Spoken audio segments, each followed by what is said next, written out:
Merhaba hocam, benim adım Bakuri Kamara. Ben Database Management System audit için bir web sitesi kurdum. E-commerce web sitesi Afrika'dan gelen ürünler satmak için. Bu web sitesi yapmak için ben hem frontend hem backend yazdım. Backend tarafından ben Node.js kullandım ve database olarak MongoDB kullandım. MongoDB bağlantı yapmak için ben Mongo Compressor kullanıyorum lokal olarak. Onun link buraya yapıştırdım environment variable içinde. Bundan sonra ben db file içinde bağlantı yaptım burada. Bu db file kullanarak ben geldim burada her entity için her entity için bir model yazdım. Mesela bu user model attribute'ler var burada, name, email falan falan. Ve default olarak her user için rol 0 alacak. Burada önemli authentication kısmında ve bundan sonra her entity için ben kontroller yazdım. Mesela bu ekleme için silmek, crew sistemler yazdım burada. Bundan sonra ben frontend yaptım burada. React kullanarak bağlantı yaptım burada ve her sayfa yazdım burada bu kod içinde. Şimdi ben geliyorum authentication kısmına bahsetmek istiyorum. Mesela ben yeni bir müşteri eklemek istiyorum. Diyorum Muhammed Kotan, password olarak da moha@gmail.com, password 1234566. Şimdi bu default olarak onun rol 0 olacak, demek ki o sadece simple user. Mesela moha diyorum burada 1234566. Giriş yaptıktan sonra bakabiliyoruz burada user dashboard içinde sadece kart var ve update profile var. O ürün eklemeyecek. Bu sadece satın alabilir burada bu sitede. Şimdi onun admin yaptırmak için onun rol değiştirmem lazım burada. Şimdi bakıyorum burada db.users.find. Şimdi ben bunu ekledim. Onun ID kullanarak onun rol değiştireceğim.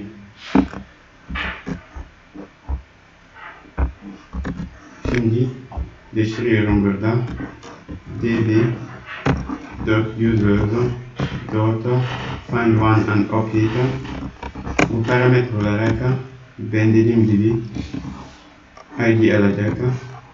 Sonra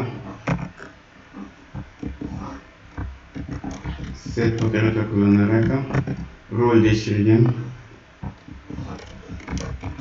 Rol eşittir 1 ise demek ki o bir admin.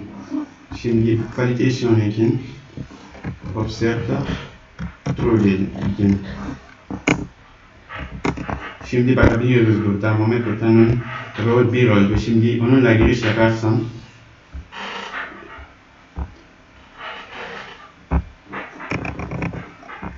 Muhammed şimdi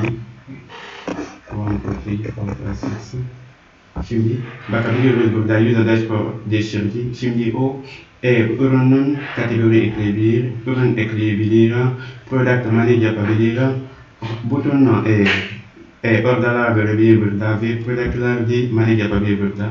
Şimdi ben view'ler göstermek istiyorum database içinde. Şimdi geliyorum burada.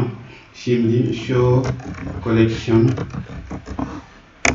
bütün tablolar var burada. Şimdi bakabiliyorum system.view demek ki view mevcut.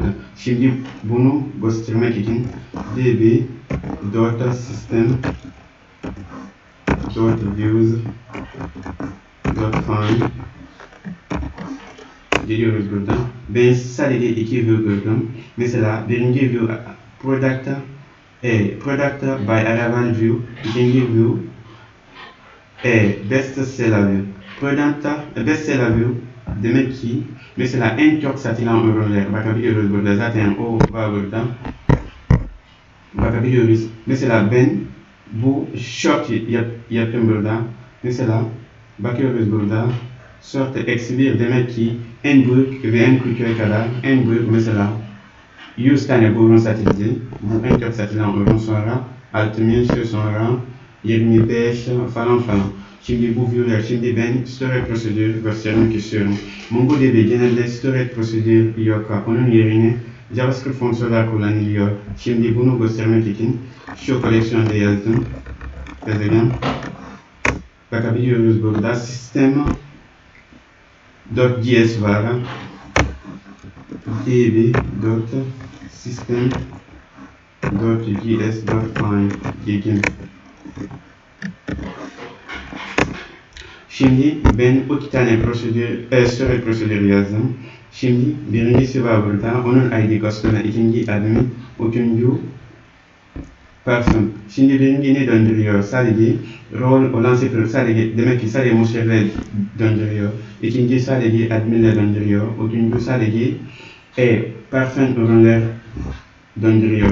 Ben şimdi mesela müşterilere göstermek istiyorum. Bunu bu storage view kullanarak ben diyorum burada db.users.find. Şimdi bu where kullanıyor. Parametre kullanarak where şimdi customer storage prosedür adı. Şimdi bu koleksiyon için mesela this diyeceğim. Şimdi bakabiliyoruz burada.